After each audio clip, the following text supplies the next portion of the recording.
we are here today with Susan. She's one of our newer artists. We're super excited to have her. And I can tell you, a lot of people are enjoying your work. A lot of people come in and as, and I tell this to everyone, but we watch people as they walk in, they'll sort of scan and their eyes a lot of times will fall on one particular art. And many times your art catches their eye. So we're getting a lot of positive feedback. So hopefully that'll grow and lots of good things are coming. So basically we're just kind of chit-chatting today. We'll let you talk about you. So introduce yourself and give a little bit of your background and really what brought you to this point as an artist. I'm Susan Abell.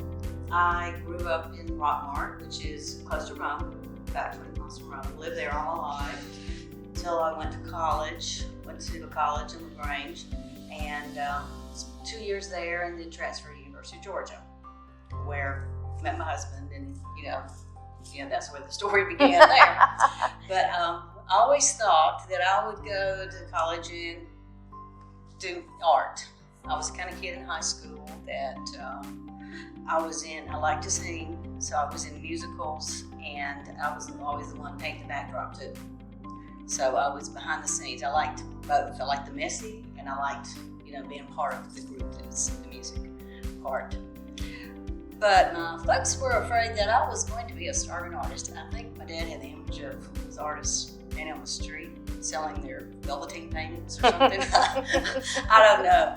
But some of the historical stories, they were starving artists. There really were. And, this kind of, that genre of downtown Atlanta. I have a lot of relatives who live downtown Atlanta.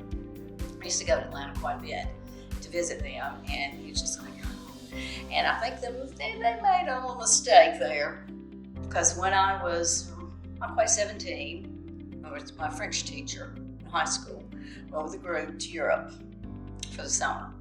And I think that exposure to the museums of the world, that whether it was Van Gogh or it was the French Impressionist, and I always knew that I was gravitate toward art, period. But I kind of like, I really like this. And I just started, randomly thinking, I'm going to apply to school. I'm going to school in Switzerland. That just sounded glamorous. Not including my parents. And I'm just going to apply. And then, the mailbox would be stuffed with all of this stuff. But anyway, long story short, so that was not practical. So I ended up majoring in education, elementary education, which is actually a kind of a good fit for someone who is creative, artsy bent, kind of, bent, because I could use it. I utilized that an awful lot in my 30 years of teaching. About half of that, especially when my children were younger, it worked out. I was a kindergarten teacher, and I taught a school system in Dalton that was a big proponent of the arts. So whatever children writing, whatever grade level was, they wanted them to illustrate. So that was perfect for me. I love to write. I love to incorporate that. So, and also had an opportunity that they like to send teachers to workshops that would just kind of integrate something new, that would kind of just be another hook. And that happened to be the Summer Institute. It was funded by the Getty Center. And it was, prestigious Getty. You think of, Getty, California. Right. But this was the University of Tennessee, Chattanooga. It was not so far away, but it was 2 summers. And what it entailed was you had to incorporate the museums. There are a lot of museums in Chattanooga, the Hunter Museum being one of them. Has a vast collection of American art, which love that. But one of the other things that I'd also doing a workshop at the same time was writing, encouraging children to creative writing. Well, the two kind of mesh very well for me, because you would encourage children these critical thinking skills, like what do you see, what's there, what do you think might happen, that kind of thing. It didn't matter what grade level, because I still would use that kind of premise. And so we also were given art prints, and so that would be kind of the basis for children's language skills and later on the writing. So I used that a lot. And during that time, we also were videotaped to do it because they wanted to see, because it was not possible to come observe, Right. Although, we got, the kids kind of got used to at that time. People from all over would just wonder, they're doing something over there kind of different. Let's go see what it is. But I did that a lot, and I've had, fortunately, in 7 school systems where I taught because of my husband's work. And that was the other reason for sticking with regular education, because we moved quite a bit due to his career. So I had no trouble finding work. I taught other grades. I taught every grade area, in elementary school. But it enabled me to incorporate the arts and kind of foster that with children. So that kind of journey. And so as far as the personal art career, I would always do art, it was on the back burner. I would encourage children to draw, whether at the beginning of the year you always have to do something about yourself. You're always doing, what about me? Well, I would teach them how to do, a face portrait. We do that, and, to draw, and then I'd erase it. I said, you don't want to copy the teacher's, it's yours. Yeah. So always, encouraging. So that was kind of a big deal with me, to encourage children to develop their own skills and not them say, you can't draw, you can't do this, or, you can do whatever you strive to do. That's right. So that's been important to me. And so my own art journey, I would do that on the side. I would do it on the weekends, or I would, in the summer, I always kept something out, painting, doodling, sketchbook, painted a little bit more. But once I retired, it became a full-time pursuit. So I just kind of knew I wanted to do that. I wanted to do something creative. One of my daughters had a fashion merchandising background. And I have creative kids, naturally, they got the kids. Definitely. But we had talked about, because my other penchant was baking, because I talked about, starting baking, and she said, so we took a couple of classes through the Small Business Administration, and unfortunately in our county, you had to have a complete commercial kitchen in your home. So I was like, I don't know if that's going to work. I said, but the painting was always there. I never felt like I was, every weekend, if I'm grading papers, I'm like, I got to go paint a little bit. I got to go do something. So that was often the thing. So I just said, well, I'm just going to get my feet wet. And then 2 of my kids, my son is a software engineer. They said, well, you need to do this. You need to be on Facebook. You need to do that. Because I had really just eschewed that. And colleagues would say, well, you need to be on there. You need to. Because I knew I didn't need another distraction. But I went along and I did that, and they kind of helped me get my feet wet. Because they knew that I would not promote myself. I didn't. It's fun promoting kids, but once it was out there, and so it was kind of different. Like people were like, oh yeah, I remember you did that. But some people might remember that I had painted a large mural at one school. I was asked to do that because it was historical. Teachers, grandparents had owned the property. It had been a farm, so I had done that. I had taught in camps.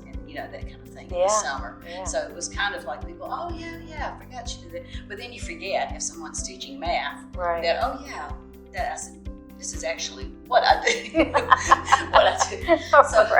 So gradually, for the first couple of years, you find all different kinds of places to sell. In Athens, it's a creative town, but there's just, you got to find your right niche. Probably all kinds of places. Pizza place. Yeah. There was a health food kind of grocery store that had a little alcove where they displayed art. And so, so I availed myself. I did all those kinds of things. And besides 2 local art communities in Oconee County and in Athens. So I did that, and one of them involved, you could sit in the shop, and they had a nice gallery shop and that kind of thing. I think COVID kind of changed that. They kind of had to switch gears, and not so much, but a lot of things, entered local shows. Then I entered some did a lot of art shows, art festival things, a lot of them around Atlanta. And you asked me about, people responded. You really learn. I liked that thing. It was a lot of work for my husband and my son to set up the tent. Yeah. And, thank God for the family that will do the heavy lifting. Oh man, that was the challenge. You learn a lot. Yeah. I enjoyed meeting people, enjoyed meeting other artists, but I just kind of, that really isn't for me. To do that, for people who do that monthly or even, annually. So I've kind of stuck with the festivals and things close by, events. But one of the things I enjoyed the most is getting the feedback from people, because people would say to me, and they said, there are a lot of paths in your paintings. I said, right. You're right. And I would be amazed. I said, you got it exactly. And I said, yeah, that's kind of the thing. I said, my thing, because I am a self-taught artist, and I studied and have all kinds of DVDs and books and things like that, and different artists that I follow and keep up with. But basically, as far as the skill, I'm self-taught. But I was amazed, and people would I said, yeah, that is the point. That we're all on a journey. That it's the path and the light. And so I always, I'm drawn toward that. So I feel other people would be, it would be. So I kind of always see my painting as something like offering hope and serenity. I have a friend that I had taught with. She's older than me. I had done a commission for her years before from a sunset vacation. She's her example. But on Instagram, she is the sweetest person, sweetest lady. And she calls herself an encourager, and she really is.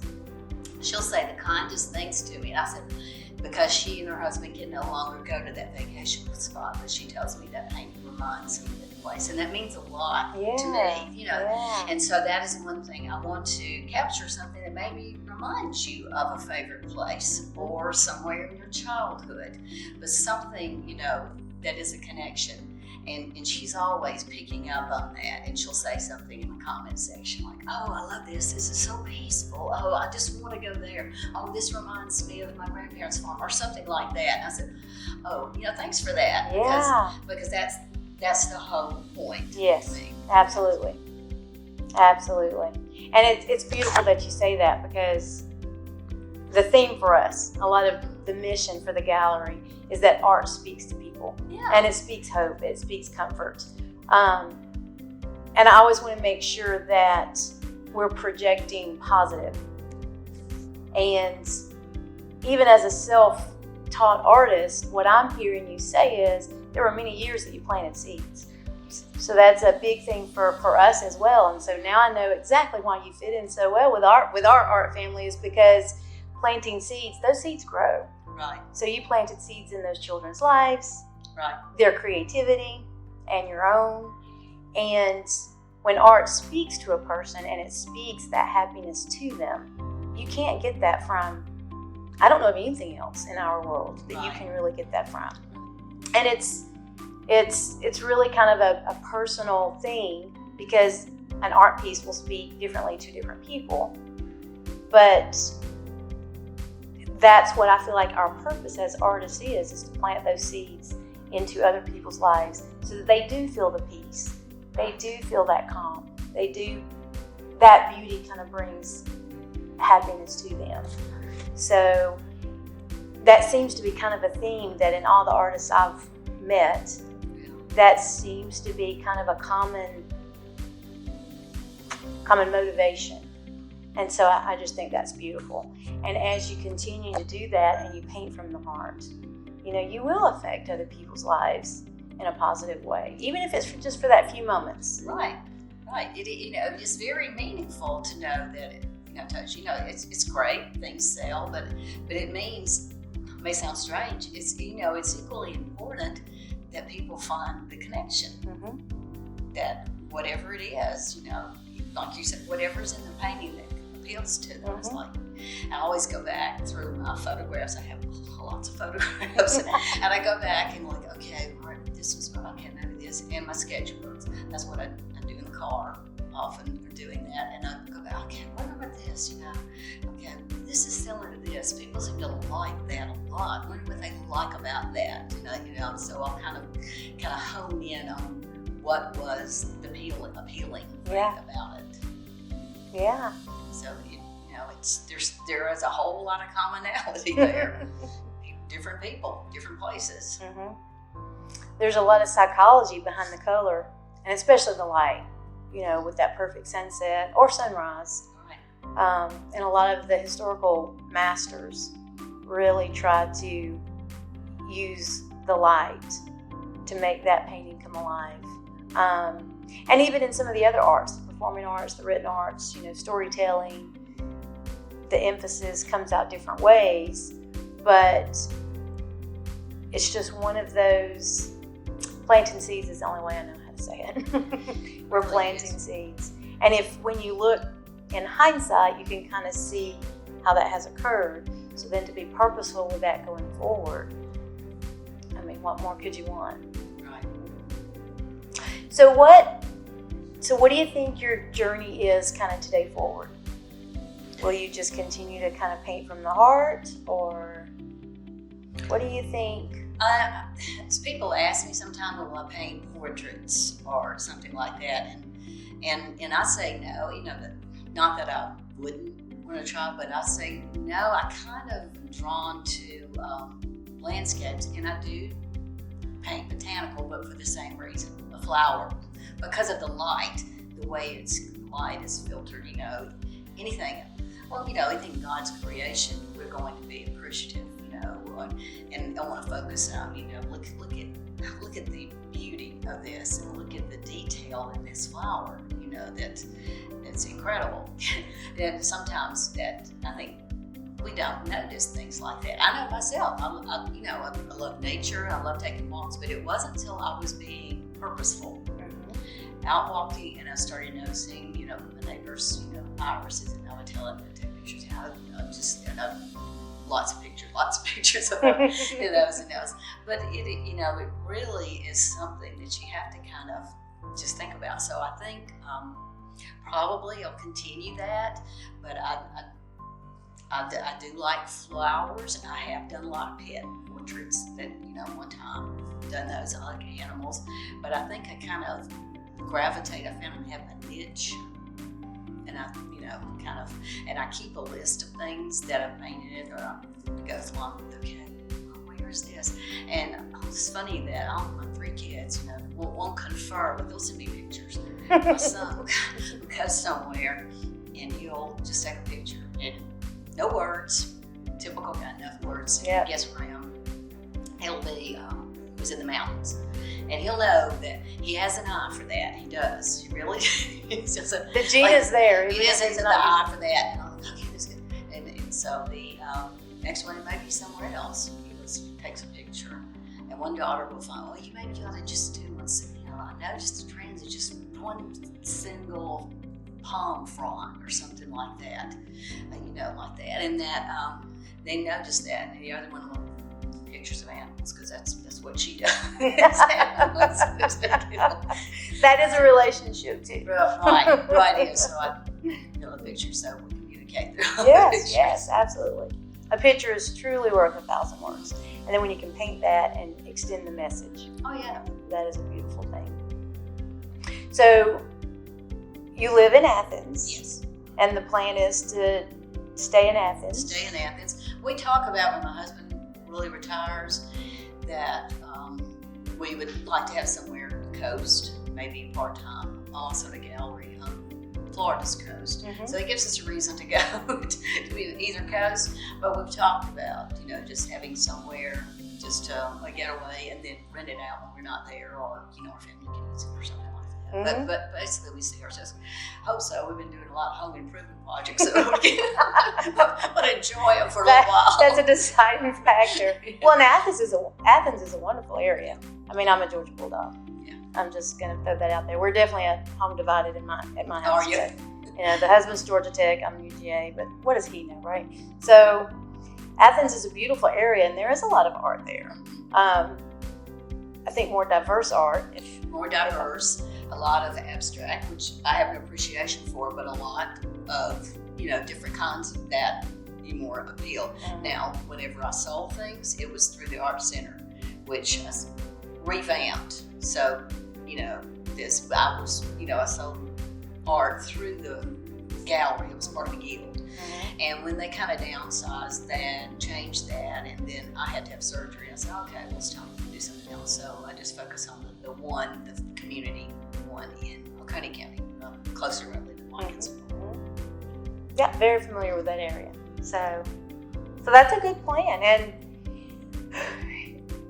kind of circling back to some of the paintings that have sold, one of the things that we as a gallery can do is help with provenance information, which appraisers use to kind of determine value of a painting. And so what I have learned as an appraiser is that historical documentation matters. And I'm sure they've kept good documents as well. But anything that authenticates your work to you, right? So there could be a million landscape artists, but there's always going to be something about your style that's very unique. And that's just true for every artist. And I don't even know that I can explain it, but I personally believe it's when an artist paints from their heart and paints with purpose, like you're talking about, and it's going to kind of come out. It's almost like your art signature, so to speak. So with all the exposure that we plan on from promoting you and promoting the gallery and promoting all of our artists coming up in the next few months, hopefully that'll be helpful. The other thing too, though, is your story. Your story matters. So that helps to authenticate too. So you have such a wonderful heart for art. That's actually hard to say, heart for art. But going forward, I hope that we can kind of help you to kind of reach your dream too. And so I ask a lot of artists, what is the one thing on your bucket list that you want to accomplish? If I could wave a magic wand, what's that one thing? The one thing for you or for your art or for both? Okay, but the one thing my husband and I have always talked about we're doing is to go to south of France, go to Giverny, and to paint in Monet's garden. Oh, yes. That would probably be it, and just spend some time in the countryside of France and Italy. But that would be just kind of sum it all up.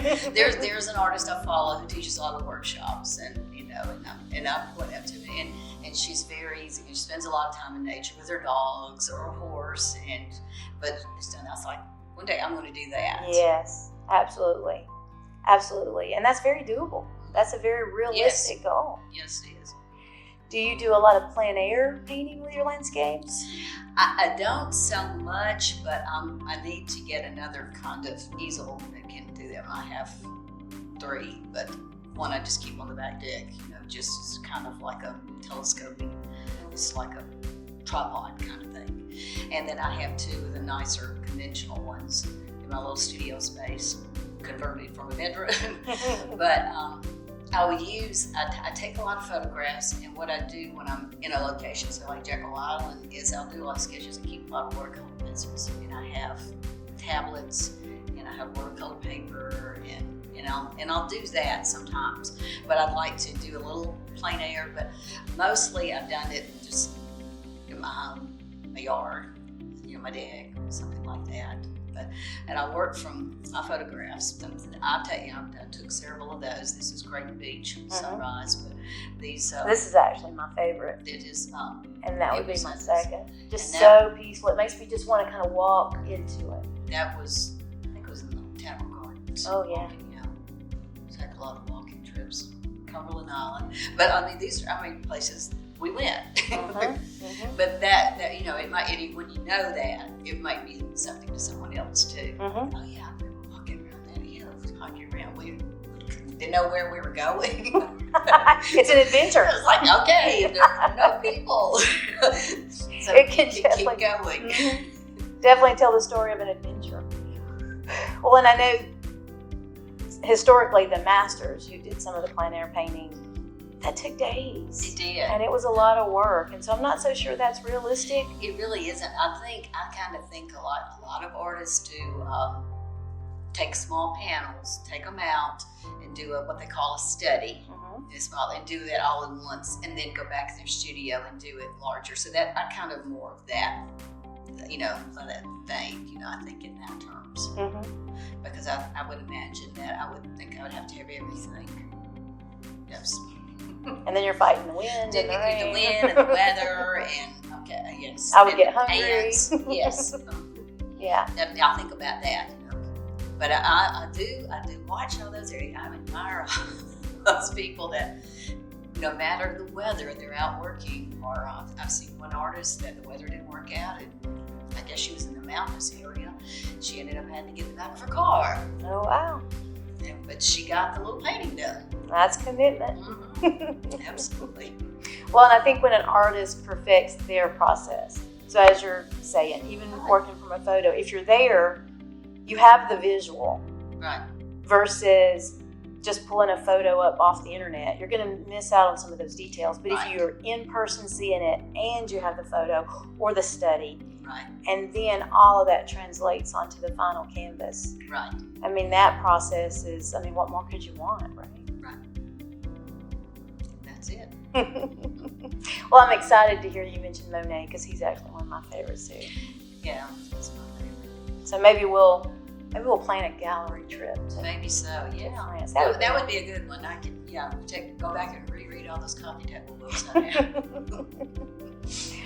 Well, we definitely are thankful. Thankful that you're here. Thankful that you let us represent your art. A lot of good things coming. We're letting our little secrets out a little at a time, but we really have a lot of plans for good things coming to the gallery. So I'm thankful that you're a part of that. Well, I'm excited to be here, and I just feel like there's a connection, and I love the journey you're on too. Oh, thank you. I truly believe we can grow together. So thank you for coming today. Is there anything else that you'd want kind of the world to know? And I'll tell you, 10 years from now, I still plan. I'll just speak it in faith that people still going to be watching this video 10 years from now. So what would you want kind of the world to know over the next 10 years as people watch this video? What's the one thing that you'd want them to know? I remember one artist that I loved, what Precious artist who painted outside in South Carolina and Georgia coast. And she died suddenly. And I would say that the big thing is find whatever it is you love, you enjoy, whatever gift God has given you, put your heart and soul into it. And, she always said it's never too late. I love that, because that is so true, never too late. Her name was Mary Gilkerson. She was wonderful.